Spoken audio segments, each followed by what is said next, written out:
నమస్తే అండి, నేను రజాక్. హర్ష కుమార్ గారు ఈ మధ్యకాలంలో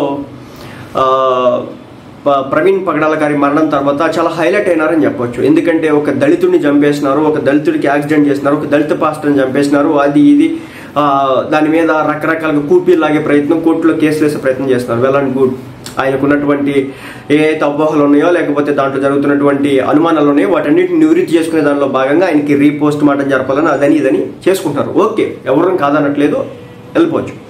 అయితే సాటి దళితుడే కదా సింగయ్య గారు. సింగయ్య గారిని ఆయన తలకాయ మీద ఒక పార్టీ అధినేత నిలుచున్నటువంటి కారు డ్రైవర్ తొక్కిచ్చేస్తే దాని మీద హర్ష కుమార్ గారు స్పందించలేదు. సరే, హర్ష కుమార్ గారు ఎందుకు స్పందించాలి? ఎందుకంటే కూటమి ప్రభుత్వాన్ని ప్రశ్నిస్తున్నారన్నమాట. అంటే ప్రశ్నించడం తప్పు అంటే తప్పు కాదు, కానీ ప్రశ్నించినటువంటి తీరు అటుపక్క కూడా చూడొచ్చు కదా. ఒకసారి ఒక చూపు, అటుపక్క కూడా ఒక దళితుడే కదా అంత అన్యాయానికి గురైంది, అంత దారుణానికి గురైంది, అత్యంత హేయంగా పాశవికంగా చంపబడింది. ఆ విజువల్స్ అన్ని కూడా మనం చూస్తా ఉన్నాం. ఆ తలకి అలా ఎక్కేసిన తర్వాత ఆయనకి సంబంధించి సింగయ్య గారిని తీసుకెళ్ళి ఆ పక్కన పడేసినటువంటి తీరు కనిపించలేదు. ఆ కంటికి కనిపించాలి కదా, కనిపిస్తే బాగుంటుంది కదా అనేది అపోజిషన్ పార్టీ, అంటే ఈయనకు అపోజిట్గా ఉన్నటువంటి పార్టీ వాళ్ళు మాట్లాడుతున్నటువంటి మాట.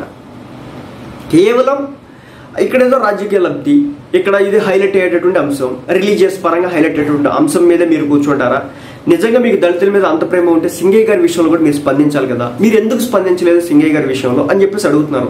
మరి దీనికి హర్ష కుమార్ గారు ఏమైనా స్పష్టత ఇస్తారా లేదనేది చూడాల్సి ఉంటుంది. ఎందుకంటే చావుల మీద రాజకీయం కరెక్ట్ కాదని నేను నమ్ముతా ఉంటాను. కానీ ఏంటంటే ఈరోజు చావుల మీద రాజకీయం జరుగుతూ ఉంది. ఎవడైతే చచ్చిపోతారో అక్కడికి వెళ్ళడం, పరామర్శలు చేయడం, వచ్చే దగ్గరలో ఒకరిని ఇద్దరు లేపడం, ఇది పరిస్థితి అంతా అయిపోయినటువంటి పరిస్థితి.